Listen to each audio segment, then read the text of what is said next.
Good morning. I'd like to welcome you to 2n1 Ministries. Today we are going to be covering a very important subject, how to determine between Trump or Biden for president. We are now in the month of October and we're just a couple of weeks away from our election, which will be on November the 3rd, 2020. To start out with, I would like to share a verse from Psalm chapter 33, verse 12, and it says, "Blessed is the nation whose God is the Lord." And I would also like to share with you a very memorable quote given by Noah Webster, who wrote the Noah Webster Dictionary. And this is what he had to say about voting. "If the citizens neglect their duty and place unprincipled men in office, the government will soon be corrupted. If a Republican government fails to secure public prosperity and happiness, it must be because the citizens neglect the divine commands and elect bad men to make and administer the laws." Our country now is at a crossroads, and today we want to delve into how to determine who would be the best candidate for our next president. Will it be Donald Trump or will it be Biden? Join us. Thank you.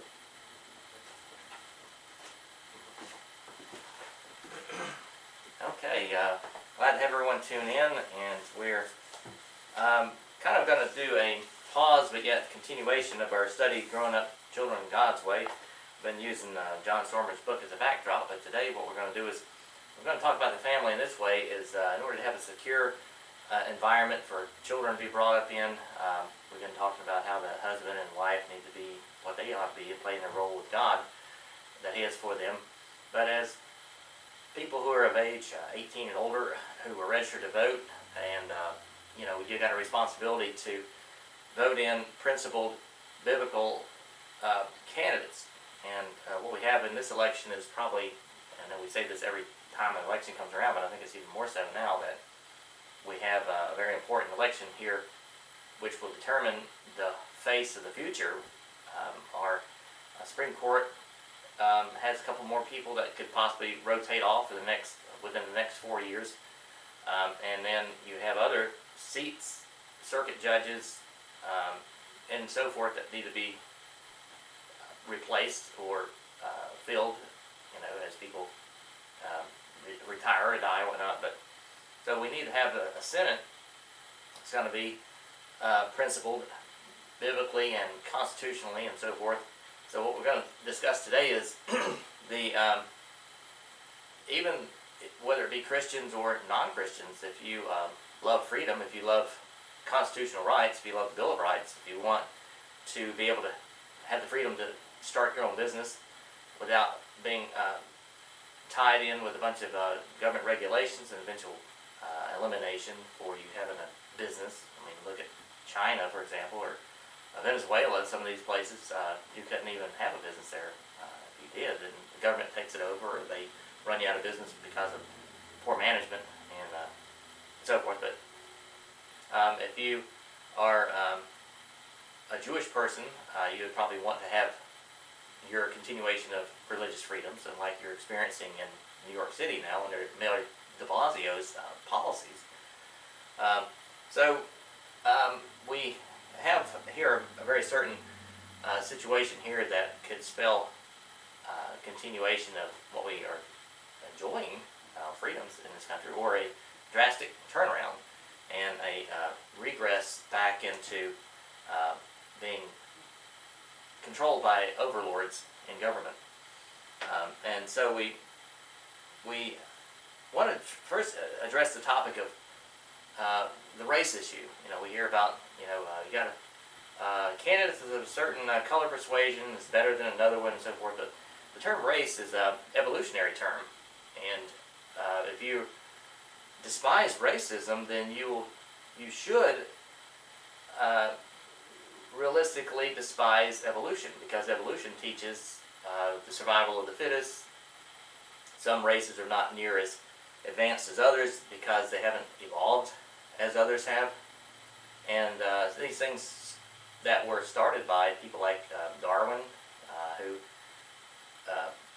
taught, that we all came from a little amoeba that eventually evolved and all this stuff into what we have now as advancements of the species, and that we as humans are no different than a polar bear in value and that type of thing. So if you believe in that type of thing, then you should believe in racism. But the Bible doesn't. You can't find it in one place, maybe in a new version, but in the King James version, you can't find racism or the term race as such as dividing of people. But the one thing that you do find is in Revelation chapter 5, verse 9, it says, "And these are the ones that were redeemed in heaven." And it says, "And they sung a new song, saying, Thou art worthy to take the book and to open the seals thereof, for thou wast slain," speaking about Christ, "was slain, and hast redeemed us to God by thy blood, out of every kindred, tongue, people, and nations." It doesn't say out of every race.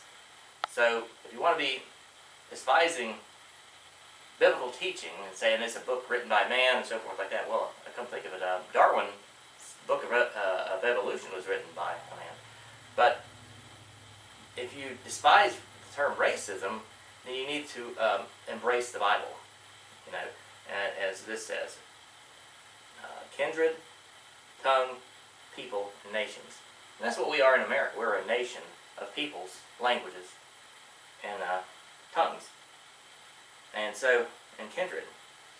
And so if you take race out of the race, so to speak, out of the political race, and put in principle, and take out personality. I don't like the way Trump just blabbers on, and he's loudmouth. He gets on Twitter and he says whatever he feels like, and he hurts my feelings, or whatever it is.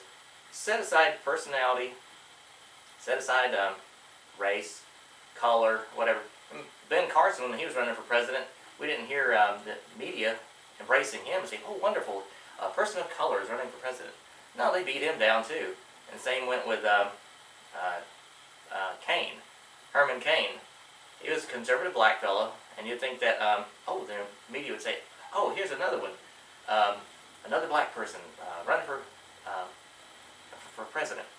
But no, they beat him down too, and had women come up and accuse him of sexual advancements and so forth. Maybe some of it was true, I don't know. But the fact is, do they do that with other people that they're in favor of? I mean, we've had accusations against Biden, and somehow that was like tabled. You didn't hear anything more about it. But to this day, you'll still hear reports about Trump and his locker room talk and all like that. So these are all things that we need to look at, setting aside personalities for principle instead, and look at the platform of what each candidate stands for. You got like Biden, for example. He's a Democrat. You got Trump. He's a Republican, and each one stands on a platform. I wanted to back up for just a minute and clarify the race terminology. We personally don't believe in races because God says that we are all of one blood, and we all trace back to our first parents, Adam and Eve, the first man and the first woman that God created in the world. And because Jesus loves each one of us the same, and he's no respecter of persons, that is how we are to view our world too. We are to love everyone the same, and not use some kind of affront word like race as a political ploy to just do anything, even things that are along the lines of anarchy, like burning buildings down or whatever the human mind can think up. We are not to use that word as a beating stick just to act like the devil. So anyway, maybe that'll clarify that term a little bit. Yeah, and I ran for office myself, and it can be, it'll definitely show you who's your friends and who's your enemies, even people in your own party.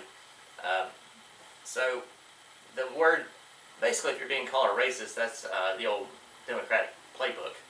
In fact, when I ran for the Greenville County Republican Party, Nate Lloyd, who was running for chairman as well, he accused me of being a racist, which he just shows that he's running basically by the same rule book as the Democrats. And secondly, he doesn't know who I am, because we've been for 20 plus years supporting Hope Givers International, which has Indian based orphanages, and also in Haiti and in Africa in some places. Hope Givers International. And what they do is take orphans off the streets, give them Christian education from like K4 or whatever age they start at. I mean, teaching them the Bible all the way through, even to Christian college, and they graduate them out in various degrees and so forth. So, before you want to call somebody a racist, look in your own backyard and make sure that are you supporting people of other nationalities, especially the children who are being left destitute. These kids in India, they're sold for $1. I mean, parents are so poor. Some of these are born out of brothels and so forth. A child of a prostitute is no doubt being trafficked herself. So, yeah, we don't need to hear about all this stuff about, you're concerned about racism when you got Christians and even non-Christians who are being killed in Africa, and you got the Rainbow Coalition who won't do a thing about them, but then they'll sit there and talk about how this criminal who just got arrested and has now died in custody of the police, as the police are the bad guys. So that's all. You just need to reconsider all that and look at what are you doing to help better mankind. And the only way you can do that really is just give them the gospel, give them the Bible, give them biblical training, and then teach them how to live and pass that on to their generation. I was going to let you say something. Furthermore, we have people from all different nationalities that are killing their babies in abortion clinics every few seconds, every day. Yeah, minority groups. This is something that Biden and the Democratic Party are joyfully standing up for, but this is something that our current president, Donald J. Trump, is standing against, and he is a pro-life president. So getting back to the word planks that you had introduced a few minutes ago, that is one of the main differences between the two parties. That is going along with our Bill of Rights that says that we as individuals have the right to life, liberty, and the pursuit of happiness. So how can we have liberty and the pursuit of happiness without having life in the first place? And these lives that we're talking about too, like a further group that we support is a mission group, family out in India, Madurai. And the Benjamins over there, they support, they actually are the Mount Zion Medical Clinic. They left a pretty lush livelihood back in the late 60s. And United Arab Emirates, as the husband and wife, they were both nurses there, so they were making pretty good money. And then they heard the call of God upon their life to go into ministering to their own people. So they went there and took their medical ministry, medical field, and turned it into a ministry. And so they have that in the old folks home and stuff like that. So, those are people of color. Those are Indian people and black people, Puerto Rican, not Puerto Rican, but Indian, Spanish, all the blend of people that's in like Haiti. So anyway, try not to get into the argument of racism. It's basically you're playing in their field. They're being the Democrats. And if you're a Republican and use that argument, you ought to be ashamed of yourself. But going back to the planks, you have a platform that each candidate adheres to, agrees to. And so with the Democrats, you have them with their platform. Think of it as like this: you're building a deck on your back of your house, and you put the framework up, and then that would be eventually your deck or your platform. Then you have the slats that make up the deck, called planks. And that's the way it is with the platform. You have the Democrat platform that therefore one of the planks is there for abortion or for killing babies.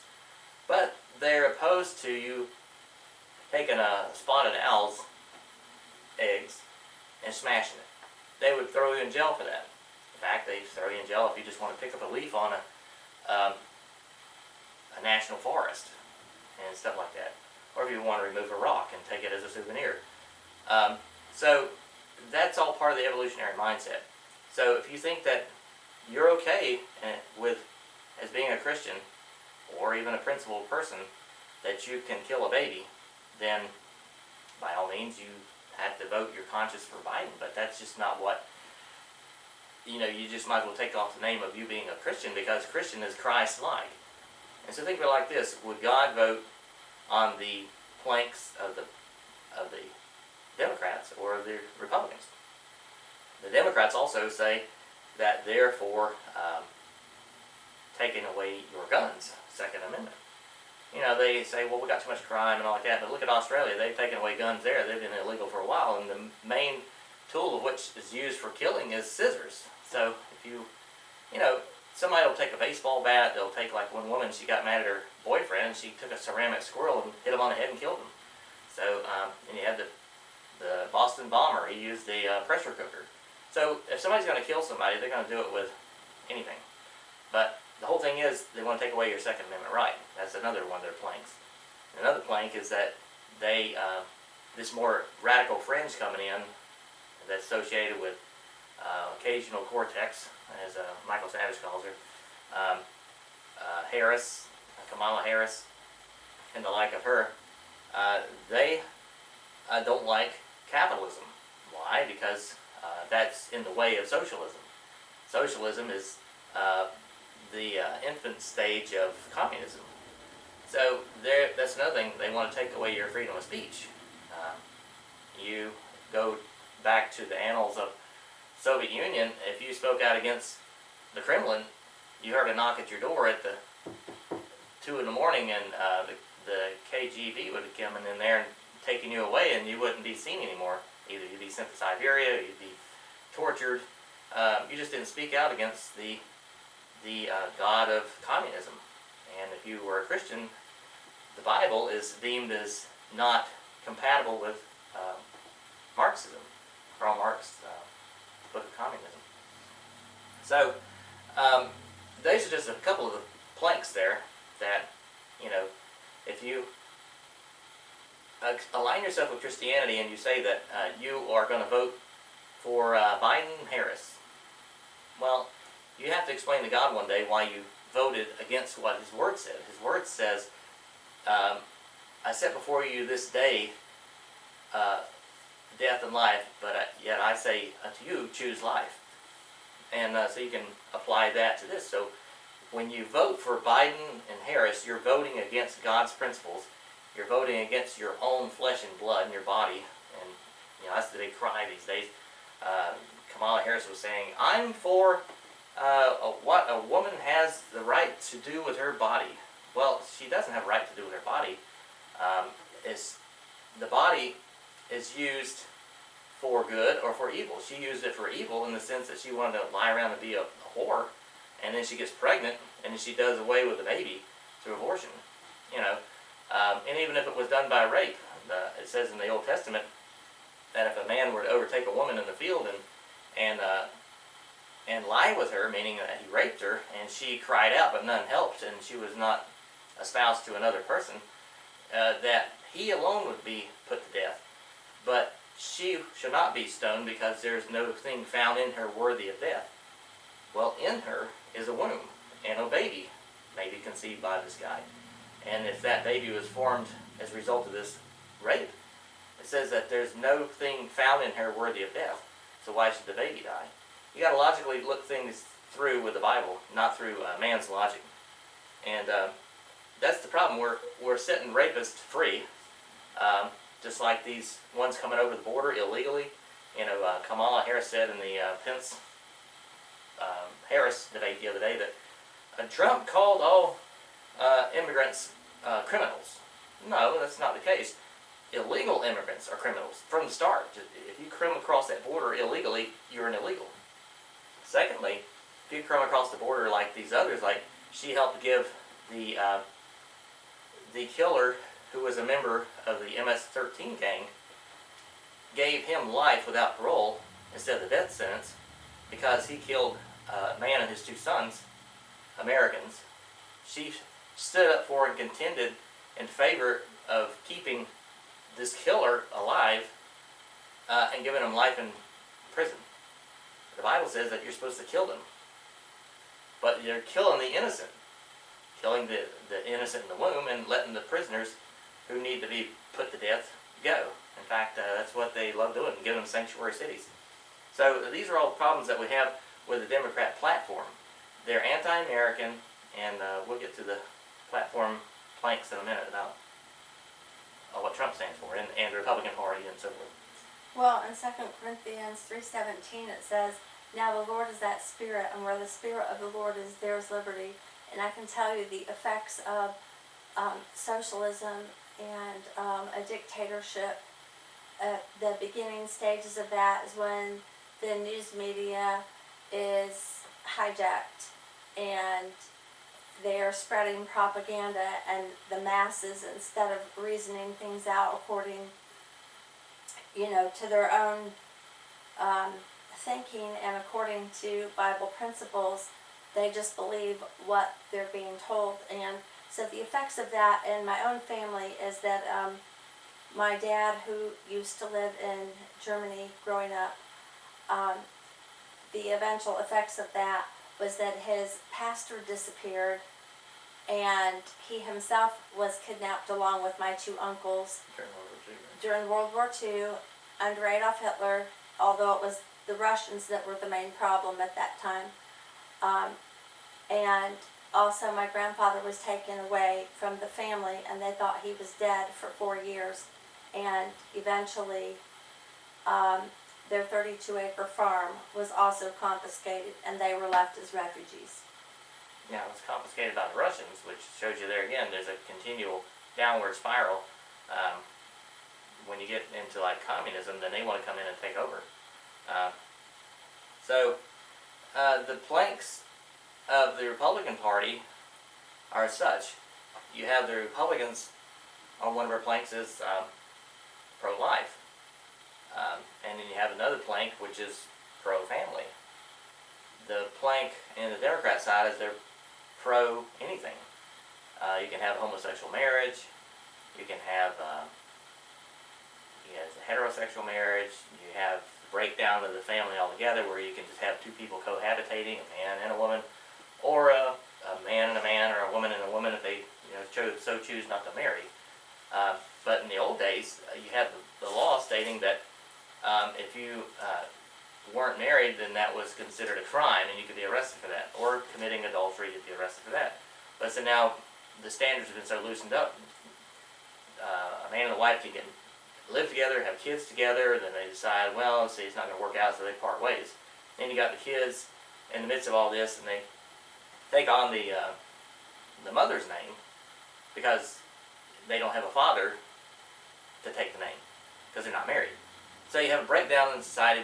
So vote Republican means that you can have a pro-family plank. You have the environment, like we was talking about, which you could be able to raise children in that environment. A man and a woman married, according to what it says in Genesis.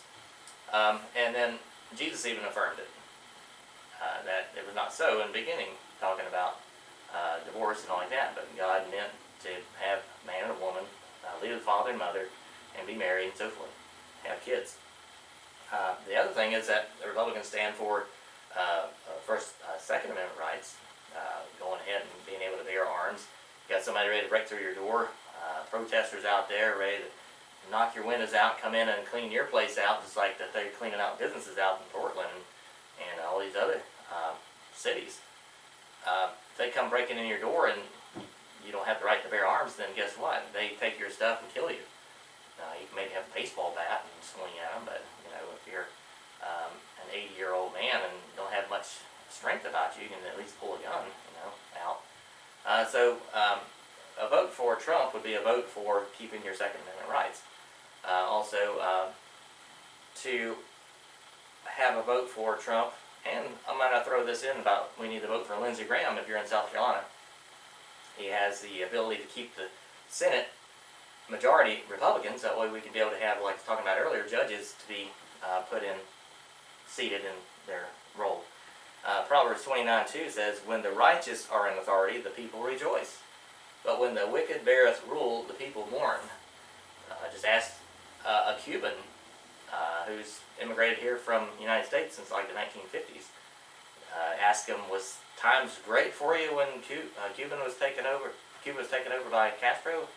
And they'll say no. The firing squads were going around nonstop, night and day, killing those who opposed his Marxist ideas.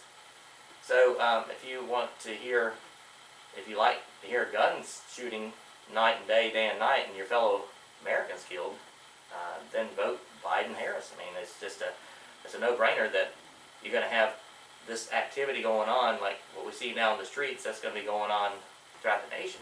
I mean, what communist takeover have you seen that was peaceful, without bloodshed? Look at Stalin. He killed some 40 million of his old people. There's not been a communist takeover without bloodshed. So the things too that we are concerned with is the freedom of assembling to worship God. We have that enshrined in the Bill of Rights, freedom of worship. Right now, these Democrat governors are basically, if you look at it like this, the United States has the president, and you have the House and Senate. Well, in the states, you have a House and Senate, and you've got the governor, which is kind of like the same structure. So people are saying that Trump's a dictator, but look at Governor Newsom in California. Look at Governor Cuomo in New York. They're being dictators, and yet nobody's calling them dictators from CNN and MSNBC and all the rest of those. But they are being dictators. They're telling church members you can't go and have worship, and even if they're outside having a worship service, you can't do that. But you can go to riot and throw projectiles at the police and riot and burn down buildings and all this stuff and attack businesses and all that stuff in the name of Antifa or Black Lives Matter. And you're fine. You're protected under a First Amendment right. That's freedom of speech.